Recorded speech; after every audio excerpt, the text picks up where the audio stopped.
Today, we are diving into one of the great literary mysteries of the 20th century. It's about a manuscript discovered right after World War II that seems to completely defy the very nature of time itself. So let's set the scene. It's March 1947. We're in the Polish city of Drohobych, which is still deeply scarred by the war. And workers are clearing the rubble from a damaged house. As they're working, they find something odd. It's not just a crack in the wall.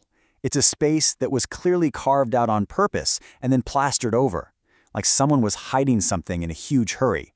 And what they pull out of that hole in the wall is this bundle of papers, wrapped up carefully to protect them. But what's written on those pages? Well, it's going to challenge everything we think we know about art, about death, and about reality itself. Okay, so let's get right into the central paradox here, because what they found is a puzzle that has left scholars scratching their heads for decades.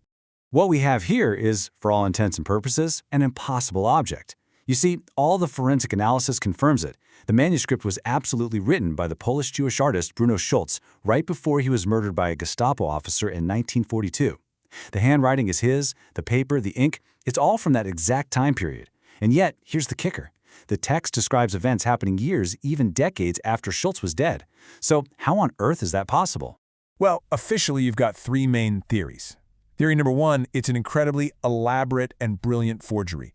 Theory two, it's a genuine manuscript, sure, but it's really just the last fragmented thoughts of a man staring death in the face.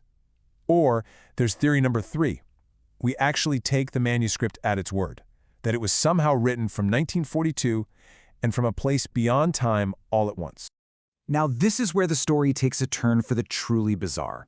Because the manuscript itself claims that during the war, reality in Schulz's hometown started to come apart at the seams, letting the world of his fiction physically bleed into our own.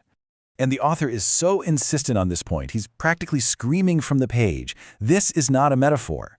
He claims that new streets that were identical to ones he'd made up for his stories, were physically appearing overnight. For him, this wasn't just imagination running wild. It was a real, tangible event. So what's really fascinating here is how the manuscript frames this idea. It describes two different cities occupying the very same space. You've got the official Drohobych, the one on the maps, and then there's the mythological Drohobych from Schulz's art, a bizarre place with impossible shops and a constant twilight. And that second city was suddenly, somehow, becoming physically real. Schulz tries to explain this with this absolutely stunning concept he calls remembering forward. He realizes he was never just inventing stories. No, he was actually describing a deeper, pre-existing reality. And his art was the key, the incantation that allowed that other reality to manifest in our world. And, according to the text, Schulz's entire artistic life was kind of a secret project. He wasn't just a writer and an artist, he was a kind of cartographer, secretly mapping the strange and unknown territory between life and whatever comes next. He calls this place the interval. You can think of it as this realm where consciousness keeps going after the body dies. It's a liminal space, a sort of cosmic waiting room where the rules of time, space, and reality just don't apply. In the manuscript, one of his own fictional characters actually explains the true purpose of art to him. And it's not about entertainment, it's about being a scout, exploring the borderlands of consciousness and creating maps for the rest of us who will follow later. And just look at some of these fantastical places from his secret atlas. The manuscript argues these weren't just whimsical drawings. No, they were actual maps of regions inside the interval, places Schulz could now visit because the wall between our world and his was getting thinner and thinner. And that brings us to what is, without a doubt, the most shocking claim in the entire manuscript, that Bruno Schulz's murder wasn't some random act of wartime brutality. It was a scheduled appointment with his own destiny. Schulz describes this incredibly surreal encounter. His father, who had been dead since 1915, mind you, suddenly appears to him, brought back to life by this mythological city, and he shows his son a vision of his own death, revealing the exact date, time, and circumstances. So this is the crucial point. His death gets completely reframed. It's not an end, it's a scheduled transition, a necessary step. His father calls it a birth announcement into the interval, the very place he'd spent his entire life mapping. And the manuscript just lays out this chillingly precise timeline. First, the vision from his father, then the final earthly warning from his Gestapo patron, and finally, the exact moment of the appointment, when the bullet arrives and completes his transformation. So what is the legacy of this impossible document?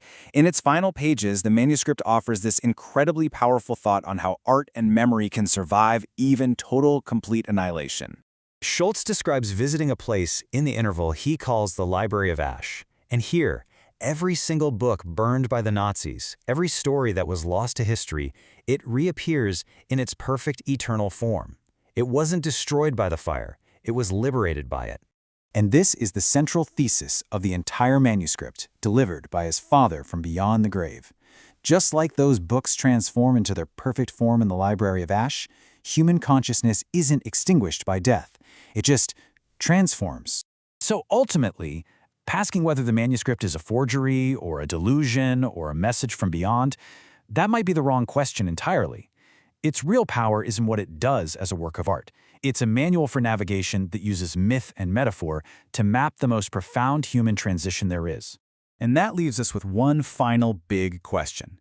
If the manuscript is right, if art really is a kind of map of the soul, then it begs a question for every single one of us. What unmapped territories are we exploring? And what destination are we trying to chart a course for?